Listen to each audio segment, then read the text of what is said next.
All right, so let's go on to, just an introduction to critiques, and then we'll go on to the questions I was talking about. So critiques, when we talk about a critique, they generally involve three aspects of the work when you're talking about critiquing a work: the composition, the technique, and the concept.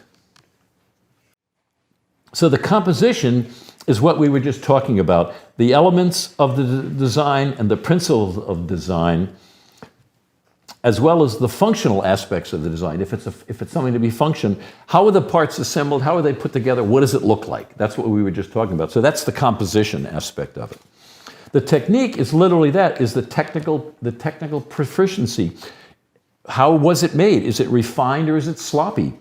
Are there any obvious defects in the way it was made? What's the attention to detail? How thoroughly has the artist paid attention to the whole work? We'll talk more about this when we talk about comments. But so is it well made, basically? Does the artist look like they know what they're doing? Did they master the material and the technique? And finally, the last one, the concept. It's the concept or the goal or the purpose. Just what is it? And so if you're critiquing a work, you're looking at it, and if somebody says, well, like I say, for instance, a teapot, if you have a teapot and it's really meant to be a functional teapot, but you can see obvious features about it that aren't going to work, then it's not satisfying. It's not satisfying its concept or its goal very well. Or if somebody's trying to make a political commentary with a sculpture or a work, and you look at it and you can't figure out for the life of you what it's supposed to say, especially if they're confusing signals, then that's not working. It's not working. Okay, so we'll talk about these three, but now in the form of questions. These aren't in any particular order. These are just sort of, but I say so. These are ways that I think you can talk about. You can look at your work, the ways to sort of analyze your own work. And you'd be doing the same thing if you were critiquing somebody else's, but this way you can do it in the privacy of your own home, okay, or in your dimly lit basement, okay. So the first one I have here is and this is on. So we're going to talk about composition first. First one is, do all the parts work together? We talked about all these things related to parts, but do they all work together? When you look at the piece, whatever it is does it look like they're all part of the whole? Because I don't want, even though we were talking about emphasis before, when I look at something, I don't want to just see one part. I really want to see the whole. And yes, I want to emphasize certain parts, but I still don't want to, when I look at a teapot, only see the spout, because I can't get my eye off the spout and I don't see anything else. So, and this is the unity versus variety also. So I want something that looks consistent, where all the parts seem to fit, they seem to belong together. And that includes things like the form, the surface also. Does the surface seem to match it? Does the color even sort of go with it? If I have and again, this is where people violate the rules and they go, oh, how creative. But I mean, for instance, if let's say I have a very Oriental style teapot with smooth curves, very simple design, and I paint it in bright red and white stripes, that doesn't really go, nothing wrong with it, but it doesn't really go with what the form is saying. Now maybe you're trying to do that on purpose. Maybe you're purposely trying to violate that rule, and so that's your statement. I'm violating this design principle by having this conflicting surface design with the form. So some of this is, as with a lot of this is very subjective. But normally, you wouldn't, unless you were purposely trying to make that counterculture statement, you would want a surface color or something that goes with the main design elements of the piece. Another way to look at this is, does the design move your eye around and not stop it in one place? Does the design make you want to make the viewer explore the whole piece and not just look at it and sort of see the bullseye in the center or something like that? Or does it also move it off the piece? You might have a strong diagonal line, which when your eye tends to naturally follow lines. I mean, this is why lines are so fascinating, because your eye naturally sort of traces them. Well, you don't want a line on a piece that leads your eye off the piece, because you're trying to keep the person looking at the piece. So you don't necessarily want a feature so strong that they go, oh, look at that, and their eye doesn't come back to the work. Okay. So again, this is where there's a balance to it, okay. But we want the viewer to explore the work, and along with this, so is there a focal point And again, I'm not saying I'm not giving you answers to these things. These are just questions. But to look at the word, is there a focal point? Have you emphasized something that you want the person to see, some special feature that maybe it's something, an aspect you're good at, maybe you've done a design, a surface carving, or sgraffito or something, but have you created some feature to invite the viewer to notice this in particular? Okay? And overall, just, is the work interesting? Is it memorable? If it's so simple and so, again, where somebody can look at it with one glance, are they ever going to even remember that they saw it?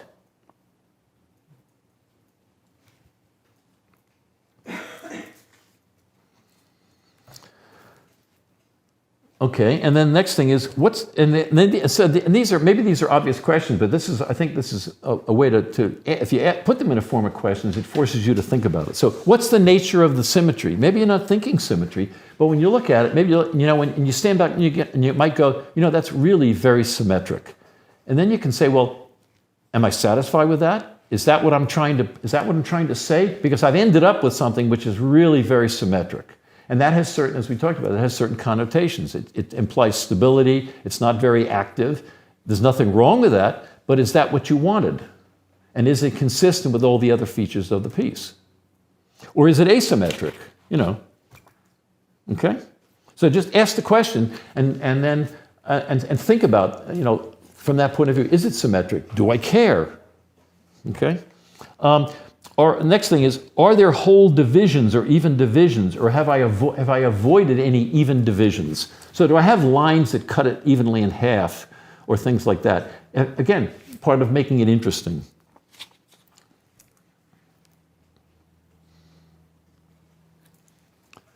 Another one that we talked about is the scale of the work appropriate for whatever, and this may be more or less important in some cases, but is the scale, should it be, if it's functional, then the scale is very important. If you're making a tea bowl or something like that, then the scale is very important. It needs to be a certain size to have a certain function. Like, is a teapot the size of a golf ball really functional? Or is it for even one cup or something like that? So is the scale important? Or if it's just an emotional response, does it have the impact that you want it to have? The next one is a really interesting, and Ruby alluded to this a little bit earlier, something called the near miss. And by this is an important idea. I asked the question, are there any near misses? And by a near miss, this is a design feature that doesn't quite look like it's done well, so it looks like you didn't quite do it. So in other words, if you meant to divide something, let's forget the half, but let's say you meant to divide something in half, and you didn't quite divide it in half, enough so that your eye notices it, it bothers you. It's not obviously intentionally not in perfect halves. It looks like you tried to divide it in half, but you didn't quite get it, and so that's a near miss. Any feature that looks sort of unintentionally bad is a near miss. And it could be the shape, but it looks like when the person looks at it, they say, I think they were trying to get that handle on the center, on the end, but it's slightly off. It isn't centered on the end. Or the rim comes up and one rim is obviously a little lower, and it's like, something happened. Maybe it was an accident in the kiln, maybe it was intentional, but they didn't quite balance the form when you can see it was meant to be balanced. That's a near miss. And you really want to avoid those. So that part of this is, if you're going to do something, make a definite statement. If you're going to divide it in half, then divide it in half and make sure you really do hit a half. If it's not going to be in half, make sure when you look at it, it's obviously not a half. It may be close to a half, but you can say, okay, I can look at that and see that person meant to be close to a half, but not a half. It's not so close that it's kind of bothers you, like, did they mean it or did they not mean it? So part of this is being forceful in what you do. Be definite in what you do. Don't be sort of wishy-washy.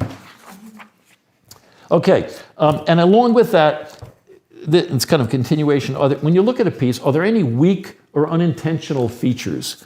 Are there any features? And again, you have to sort of, maybe when you're still making it, it's kind of hard to analyze it, but you have to sort of step back from it and then look at it critically and pretend it's not yours, pretend it's somebody else or something, and then say, okay, is there something about this that just looks weak? Meaning it's undersized, or it's not emphasized like it should be emphasized, but it's not enough. Or are there unintentional features?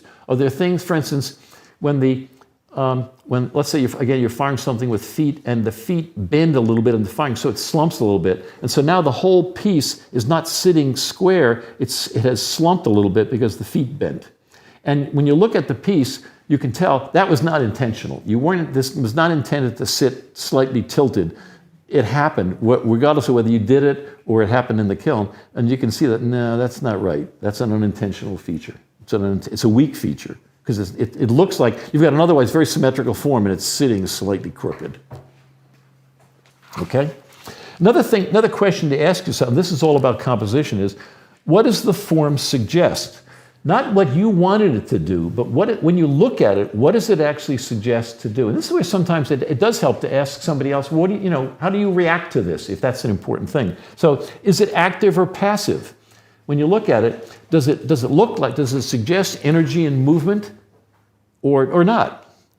And again, don't include what you wanted it to be. Look at the piece objectively and say, what is it actually, pretend you never saw it before. And this is what I found, I know this from my own work. I put it away for a while. I can't critique it right after it comes out of the kiln. I'll pack it away because I have all these expectations that I'm hoping, and if it doesn't come out exactly like I want it to, I tend to pretend that it did anyway. So I pack it away, and then I'll bring it out later where I've gotten a little more distance, and then I can look at it and say, that really didn't work right, or something like that. So a little separation helps. So what does the form suggest? Is it active or is it passive? Is it top heavy or bottom heavy? When I look at it now objectively, I might go, it really came out looking a little more bottom heavy than I had hoped for, something like that. Part of this, what does the form suggest is it more formal or is it informal and loose? More. So did you want, again, forget about what you wanted, but when you look at it, do you get the impression that this is kind of a more formal, which maybe means symmetrical form, or is it a little more casual, looser form? And that's not good or bad, it's just that recognize what it is. And then you can look at it and say, well, it came out a little more rigid looking, and then this is where you can modify your technique or change your design, because you say, I had this image in my mind of what I wanted to make, and now that I look at it, it looks more rigid and formal than what I was hoping. And you can say, okay, well then what do I need to do? If that's the direction you work, what do I need to do to change that in the future? How would I modify this to loosen it up a little bit, for instance, if that's what I wanted? And along with part of this sort of as an overall thing, and this is a little bit repetitious, but it's another way of saying this, what's working and what's not. What is about the piece that, and this is what I mentioned earlier, like when we talked about what are the good features that if I make this again, I want to keep. I really like this lip that I created, or I really like these handles. And whereas this, I want to change the bottom. I don't like the angle that I created by the foot ring, for example. So what's working and what's not?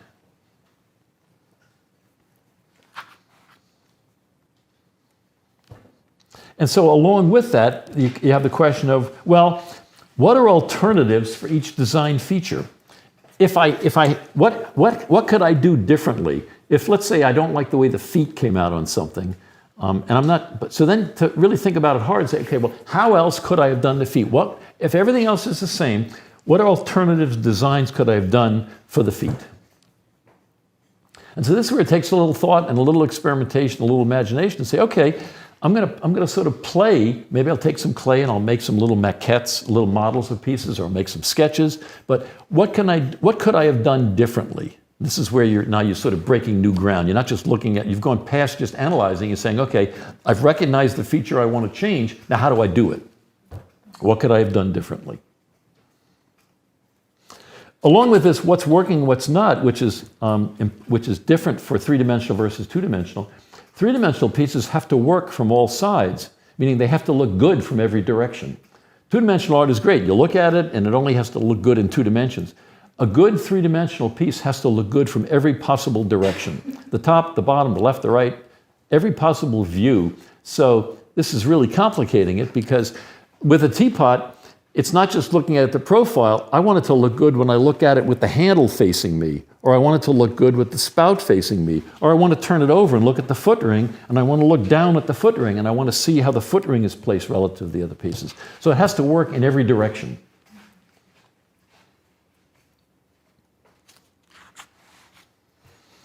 And then along with this overview is, another question is it overstated or overdone? Have I overdone it? have I put in, I have all these great ideas for surface decoration and features, and I've put them all in one pot. In which case, maybe say, okay, next time I'm going to make 10 pots and incorporate all these ideas rather than put the 10 ideas on one pot. Another question, when you look at it, and this, again, this is a broad one, is that for any ceramic work, are the outlines smooth and continuous curves without having any breaks? So in other words, this can be whether let's say you're throwing something on the wheel. This could be either something that you're throwing in one piece, or it especially applies if you're throwing pieces and you're assembling pieces.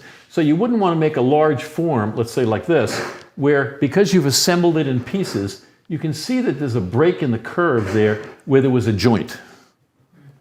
Okay, and this could be single thrown, thrown in one piece, or especially assembled. But your eye is very good, very sensitive to looking at curves and tracing curves, and you can see a little wiggle in a line. You may not even know in your head what you're seeing, but a slight variation, just a little hiccup in a line, your eye notices that. So it's really important that, and it doesn't matter whether they're straight lines, and you don't want a straight line with a little jog in it like that. You see that. That becomes really, that's a focal point almost. So it's really important when you're looking at your work and you're turning it around to see whether are all the curves that you've created smooth, or if you have a change in curve, is the transition smooth? So if I'm going something with a neck and I'm coming down like this, do I have a smooth transition between this curve and this curve, or do I have some kind of a little hiccup in there?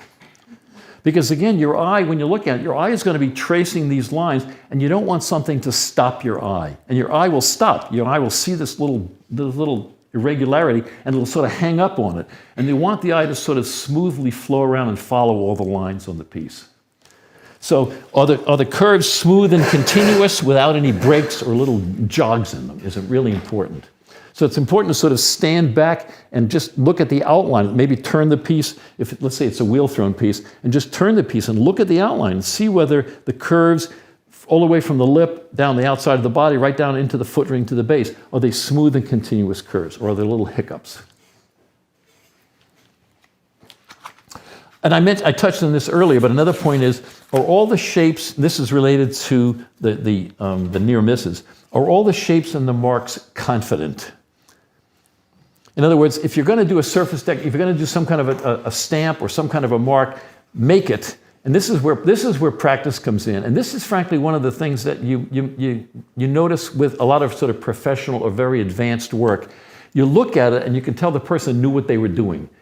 So any mark or gesture or anything wasn't hesitant. It doesn't look like oh, and where it looks like they tried to do it, they just did it. And it could be just a mark, or it could be the shape of a curve, but everything looked confident. And so that's an important point also, is that you want all the shapes and all the marks. When you do something, do it.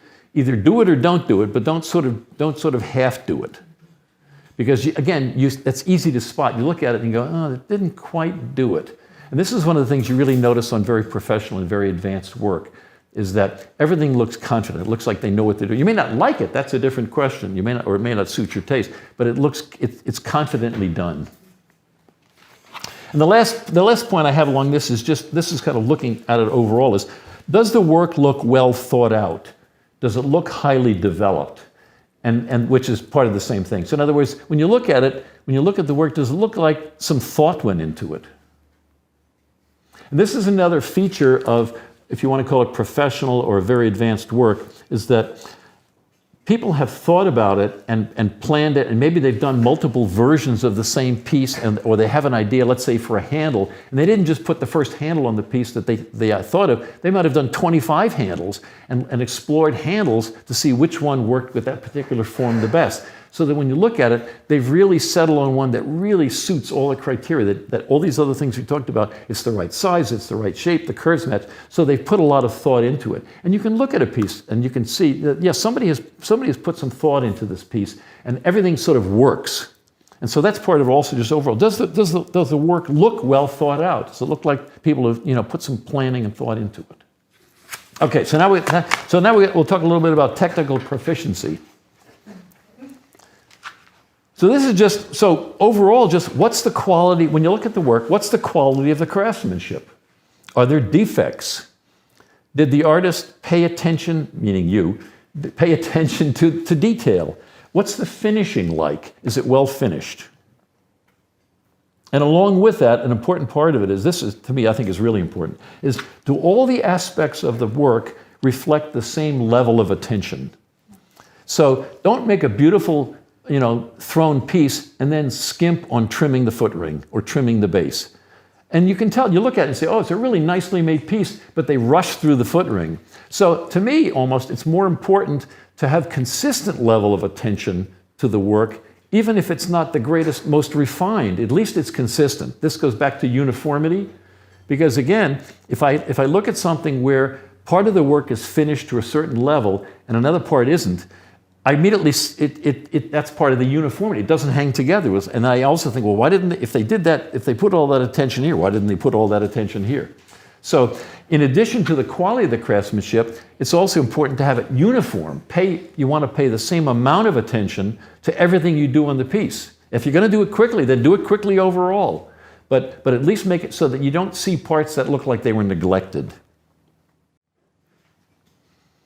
And then in particular, with respect to foot rings, and foot rings I'm assuming are going to be mostly on functional pieces, are they too big? Are they too small? Are they in the right location? I mean, for instance, just on functional pieces, you don't want foot rings, let's say on bowls or things that are too far in if they're going to be for serving or functional work, so that if you have some heavy food in the bowl, like mashed potatoes, and somebody digs a spoon into it, it's going to tip the bowl over.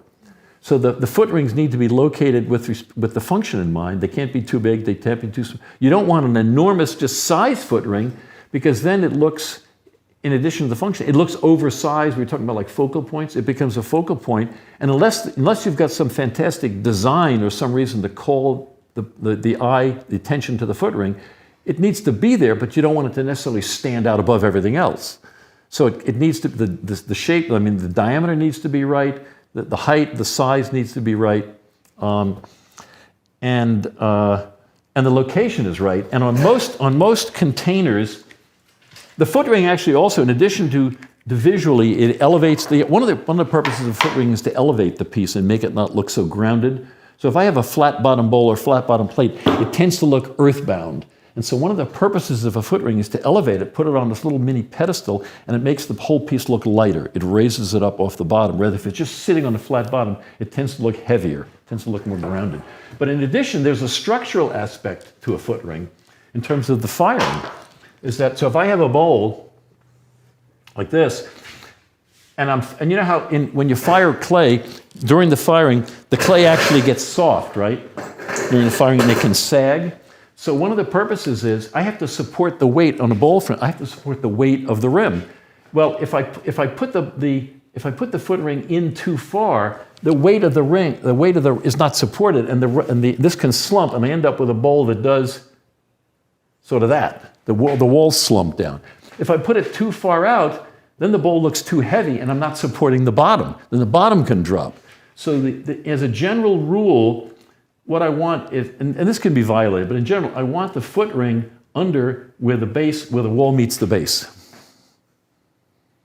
And you can look at most pieces and say, well, the wall goes down to here, and the bottom starts here. Where that transition occurs is roughly where you want the foot ring. Because I want it far enough out to support the rim, but not too far out where it's not supporting the bottom. And so this is where, when the weight is coming down, this is where the weight is coming down, the weight of the wall is coming down, and I want it right there to support the weight of the wall. So that it's sort of under the wall, but it's also supporting the bottom. And this is not so important on small pieces, but you start getting big bowls and really large forms, and then the location of the foot ring becomes really important. In addition to just visually, structurally becomes really important. And you can look at that. And you've probably seen this on bowls where you get the hump in the bottom of the bowl. There'll be a hump here, like that. And part of that's trimming, but part of that is also because when it was thrown, the clay wasn't left in the right place, and the clay slumped. Another technical aspect is when you're looking at your pieces, are the wall thicknesses uniform? Ideally, you'd like to have the same wall thickness of a piece everywhere in the piece. So to me, at least, uniform is almost more important than is it too thick. I mean, if it's too thick, it's going to be heavy, but at least make it uniform, and then you can strive for thickness later on. If let's say you're learning to throw and you tend to throw thick wall. Everybody tends to throw thick wall pieces, but it's a good idea to at least strive for making uniform wall pieces, and then with time you can as your skills progress, you can make them thinner and make them appropriate thickness. And part of this is visual, part of this is weight.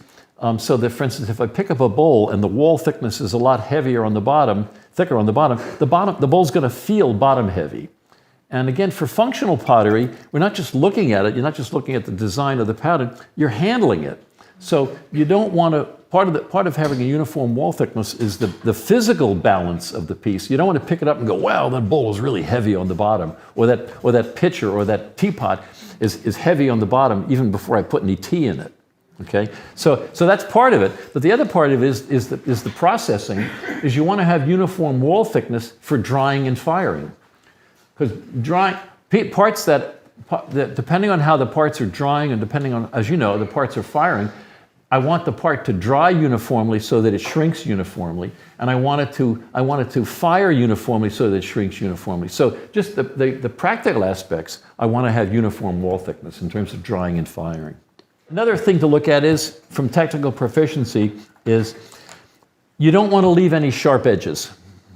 And there's a sort of a general rule or a thing that happens, an occurrence that happens, is that when you're making something and the clay is green or it's dry and you have a sharp edges tend to get sharper as they're drying. Because if you think about it, here's an edge that I have in pottery.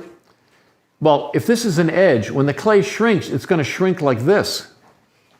This corner isn't necessarily going to pull back that much, but it's going to tend to shrink like that. So sharp edges get sharper as the clay dries and is fired. So you want to avoid sharp edges, so this relates to finishing. And also you want to avoid rough surfaces. And I guess the way I think about that is, the work is not finished when it comes out of the kiln. You should at least be sanding the bottoms of the foot rings, sanding the bottoms of the pieces, so that on functional work especially, so that when you handle it, you pick it up, you don't have a rough foot ring that sort of scrapes across the palm of your hand when you pick up a mug or you pick up a bowl. And for that, by the way, the best thing I recommend is aluminum oxide sandpaper for sanding. You don't want to use regular sandpaper because the sand in the regular sandpaper is about the same hardness as the ceramic, and it's not going to do much sanding. Aluminum oxide is a lot harder than the ceramic, but it also doesn't leave a mark on the ceramic. If you use silicon carbide sandpaper, it'll leave black marks on the ceramic, and you'll get black dust that will get into the surface, and sometimes you can't clean it out. So aluminum oxide, when you grind it up into a powder, it's white, and so it won't leave any marks on it. And you can buy it at any hardware store. You can buy it. Aluminum oxide. It might have a brand name, like I might call it Alox or something like that, but it'll be aluminum oxide sand. We have some in the studio here. Dennis just bought us 2 more packs of the stuff. But you want to, I found it's the best stuff to use, but you don't, silicon carbide is black, and when you rub it on, then the fine texture creates that black dust, and it's almost impossible to get at it. So when you look at the foot ring, especially on porcelain, you can see these black marks. The aluminum oxide is great. It's a lot harder than the fired ceramic is, so it efficiently will do the smoothing. You don't have to do a lot. So, but when a piece comes out of the kiln, it is not done. You need to pay attention. Are there any rough spots that need to be smoothed off? Are the corners of the foot? If you haven't trimmed the foot ring or smoothed the edges of the foot ring, now's the time to sand the edges of the bottom of the foot ring so that you don't have this sort of sharp edge in your hand. Because again, at least functional work is meant to be handled. And even if it's not, even if it's sculptural, you want something that's just, or decoration, you don't want to have somebody put it on the piano and then they move it and scratch the piano or something like that. So to me, that's just part of the professionalism, is finishing the work. Is that okay, now I've got this piece that just came out of the kiln and I'm handling it. Are there any rough spots? Or is there anything I need to do to it to really finish it? Okay, so another thing, and this relates also, I mentioned, to finishing, but maybe another way to say it is, be consistent with your technique. So that when you look, again, this is part of when I look at the work, I can see that the person has paid the same attention or the same kind of technique overall. So they didn't, when they were shaping the rim or doing some carving on a bowl, let's say, they did a really nice, smooth finishing, but then when they did the foot ring, it was kind of rough. And if that's your intention, then make it very obvious that you didn't want the foot ring, you wanted the foot ring to be rough. This gets into the near miss, is that if you wanted a contrast between the surface on the foot ring, and I just did that on some bowls recently where I trimmed the foot ring and it was a very groggy clay, and I purposely left it really rough because I wanted that to contrast with the body of the pot, but I wanted to make sure that it was very obvious that it was intentional, that it didn't look at it and go, oh, they didn't do quite the same job on the bottom. So make consistent, but also make it intentional so that you can see that something was an intentional feature, not just overlooked. And for functional work, again, we've mentioned this several different ways, but make sure it's functional. Is it comfortable to handle? Are the lips on mug, for example, or a drinking vessel, are they comfortable where your mouth or your lip hangs over them? You don't want you don't want a sharp line on a lip. Is it comfortable to use? Is the handle actually comfortable in the hand? Is the form stable? When I set it, like with a teapot, when I set it down, does it rock or does it tend to stay down? So the point is, if it's functional, make sure it really is functional, and all the parts do what they're supposed to do. When it pours, does it dribble? Or have you made a spout that pours without dripping and without dribbling? I've seen an awful lot of teapots that were sold as functional teapots, and you pour them and then the last of the tea rolls down the front of the pot. Or a pitcher, especially pitchers that don't pour for beans, because you go to pour them and it either gushes out, and then when you let go, it dribbles down the front of the pitcher. So it looks nice with flowers in it, but not with lemonade. And I guess, and the other thing is, as I mentioned, as far as comfortable, is what's the overall balance of the piece, especially functional, so that when I pick up a pitcher, if I imagine I've got this pitcher full of liquid, is the placement of the handle such that I can comfortably balance the weight of all the liquid in the pitcher? Or is it sort of, do I feel like I almost need a second hand to hold the pitcher because the location of the handle isn't right, or the shape of the handle isn't right? Or if I have a teapot, again, is the teapot handle in a position where when it's full of tea, I can comfortably carry it and not feel like I have to support it with a second hand? Or even coffee mugs. I've seen coffee mugs where if you don't have sort of almost grasp it, it tends to hang down on your finger. Instead of staying upright, it tends to want to roll down. So just is the balance of the piece right? And then a few comments about the concept or the goal. When you think about it, and we talked about this before, but just look at the work and say, what is the purpose of the work? What are you trying to say? What are you trying to do? If it's functional, then is it functional? But is it successful? That's the point, is look at the work and say, this is what I had in mind for the piece. Have I achieved what I had in mind? Do pitchers pour well? Are the mugs comfortable to hold? Or if I was looking for something that's just strictly, I'm looking for just aesthetic beauty, do I have, for instance, so in that case, do I have curves that have breaks in them where instead of having these beautiful sinuous curves that your eye tends to follow in this graceful form, I've got places where your eye is interrupted. So that I'm looking at, let's say I'm creating a vase or even a sculpture, and I'm really just after aesthetics. I'm really just looking for an expression of beauty. But I've got technical details that conflict with that. I've got lines that I can look at and go, the breaks there. So instead of seeing this beautiful curve, I see these hiccups in the lines. And something else just to think about is the idea original or is it a copy? Have you really, if you're, and we'll talk about this in a little bit, but part of this is, presumably, you want to develop your own voice or your own style or your own expression. And so if that's what you're striving for, that you really want to produce work that's unique to you, then part of it is just looking at it and say, okay, I've borrowed an idea, but have I played with that idea? Have I tweaked it to make it mine? So when I look at the work, do I look at it and say, yeah, I can see me in that work? Or is it just a copy of something that somebody else did? And then a few final suggestions here that I have just in general. First of all is slow down and look critically at the work as you're making it. Don't just wait till the end if you're interested in doing this. Don't just wait until the piece is finished and you take it out of the kiln and you go, or not. But get in the habit of looking at it as you're making it, looking at it critically. So before you take it off the wheel, if you're throwing it, look at it and saying, have I done everything I can at this point? When you're trimming the foot ring or you're trimming on it, have I achieved what I wanted to right now? Because it's not going to get any better. So if you do it as you go along, you have the chance to maybe at least change it or modify it as much as possible as you go along. There's an old rule that I like to think about, that when you're starting to make something, you should be thinking then about how you're going to finish it. The minute you put the lump of clay on the wheel, you should be thinking about how you're going to glaze it. Which sounds a little weird, but part of the reason for that is, for instance, okay, I'm going to throw something on the wheel. I want to think about how am I going to glaze it, for example. So do I need a foot ring that I can hold the pot by in order to do the glazing? Depending on how I'm going to glaze it, maybe I need to hold it by the foot ring because I'm going to dip it or whatever I'm going to do. So have I prepared the clay on the wheel so that I can get the proper foot ring out of it so that I'll be able to hold it by the foot ring when I want to glaze it?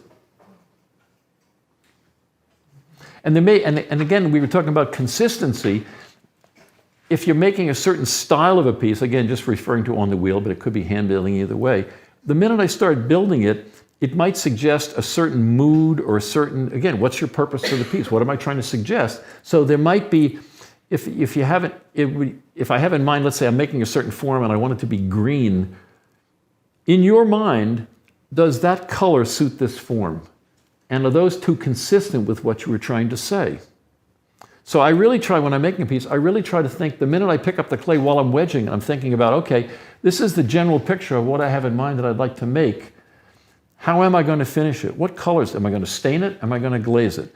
What firing technique am I going to use? How am I going to finish this? Because I want to keep those things in mind the minute I start making it, because it might change some of my decisions that I make. For instance, give you an example. So I'm making something for wood firing and it's going into an anagama.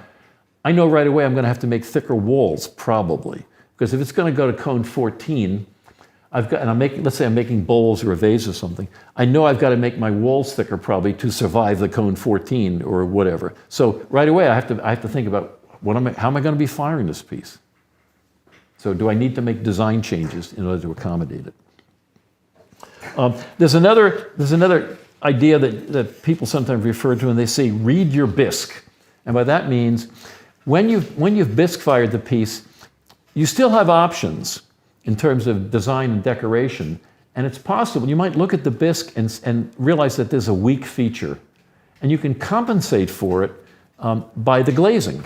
And it's what I call the Halley's Comet ploy. It's distraction. Like somebody's looking at something and they're going, hey, what is it about? And you go, hey, look, it's Halley's Comet. So the idea is you decorate the piece in a way that distracts the eye from whatever the weak feature is. So you certainly don't emphasize it. If you have I mentioned earlier, like say you have a teapot and has this enormous spout and it turns out the spout's a little too big. Well, you wouldn't put one glaze on the spout that contrasts with the rest of the piece to focus on it even more. You might do something, like at least blend it in with the body and emphasize some other part to distract the eye. And so there's a lot you can do with the glazing and the final surface decoration to compensate for what you might recognize as weak features at the bisque stage. So you have a last opportunity there to sort of modify it a little bit. The other thing I'd really recommend is work in series. Most serious artists, they too work, which means you make more than one of something. And the idea, if you like the idea evolves and you modify it as you work in the series. So as you make one, and whatever it is, and you try out your idea, and then you critique it. And then you pick the good features that you want to keep, and you say, okay, there's some things I'd like to change, and then you make another one, and you include those changes, and then you make another one, and after each stage you're critiquing it, and this way you're refining the piece. And this way you can get toward, if you have a picture in mind of what you'd like, you work toward it, and you don't expect to all happen in one piece or one firing. And it really is good. It's good for developing your eye because you're not looking at you're looking at the same piece, the same form over and over again. And after a while, you can start to see, and especially if you make a couple of them, then you can see the subtle differences. Maybe you look at one and you can't see, you can't analyze. But if you put two side by side, you can say, I like the placement of the handle. It's a 1/4 of an inch lower than on the first one, but I like the placement of the handle on the second one. And so you say, maybe that's the direction I should go. Maybe the handle should be even lower. So you could explore that and say, well, what is the range of locations for the handle relative to the height? And what's the best, what looks the best? Or what's the size of the best? And so by working in series, you really have the opportunity to sort of explore some of those things and work out some of these things. So I guess ultimately, with all of this, as I mentioned initially, the goal of all of this is really to develop your own, what they call your own voice, meaning your own style, something that reflects your intentions, that reflects whether it's your personality or something you're trying to say, your message, an original style and a personal style. And so this is where, by working this way and doing this critiquing, you're bringing yourself into it. You're deciding what you like, what satisfies you, and then that becomes an expression of you. That becomes, when somebody looks at it, you know how you can look at work and say, oh, I know who made that, because you recognize the features and you associate those with the person. And so ideally, that's what you're trying to do for yourself. You're trying to develop a distinctive style that is the expression of you. This has been really helpful. Okay, well, thank you very much. Thanks for coming. Thank you. And we know that this was a lot of information in a short period of time, so if you want to hear it again, listen to our podcast version of the presentation. Search for the Potter's Roundtable on your favorite podcast platform.